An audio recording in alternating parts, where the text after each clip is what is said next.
I just want to share a story with you, the donkey ride.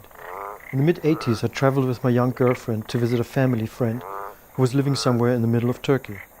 We had visited Istanbul earlier, which back then was a completely different city to how it is now, and I remember the family being so incredible gastfreundlich, hospitable, when we arrived. Not realizing quite how big the country was, I had the stupid idea that we should continue further on, making a 2-day bus journey to some town on the Syrian border. The bus ride was hell. We drove all through the night, crossing mountains, so close to the edge I was certain we would drive over. And with my weak bladder, the driver took far too few toilet stops. My eyes and brain weren't open enough to take pictures. Eventually we reached a sad, weird desert town where I wasn't sure what to do next. That changed as soon as my girlfriend began sweating all over and throwing up uncontrollable. She ended up in hospital, which was the total opposite of a German hospital, a nightmare that lasted for 2 days. A nightmare of my own was about to begin. With me at her bedside, my girlfriend fell asleep in the afternoon and I decided to go for a walk. I roamed around until I found the edge of town. Where it ended, desert was about to begin. I noticed a man on a donkey who rode up beside me. He seems to be inviting me for a lift back to where I just came from. I was riding in front, him tied on the back. Almost immediately we turned back in the direction of the desert. I let it happen. There was no communication possible anyway, since neither of us spoke any English, and with the sun just beginning to fade over the desert, I could hardly see the town.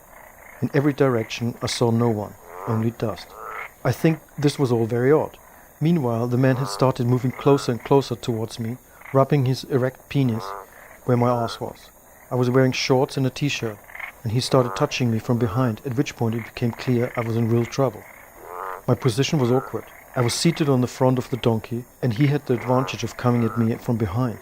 He tried to kiss me, finger me, everything. Without getting into too many details, a real fight broke loose, which it took all my strength to prevent the inevitable from happening.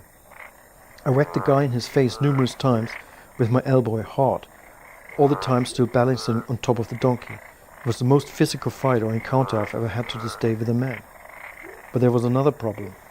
The sky had become dark, and it would have taken me 2 hours to walk back to town in pitch black. For some reason during the whole time I fought him off. I refused to give up the donkey. Eventually he gave up trying to rape me. His penis shrank to a normal size after he felt the blood on his face, and he ordered the donkey to turn around. All my senses were alert, and it was a weird journey back. It took so long I thought we would never get there.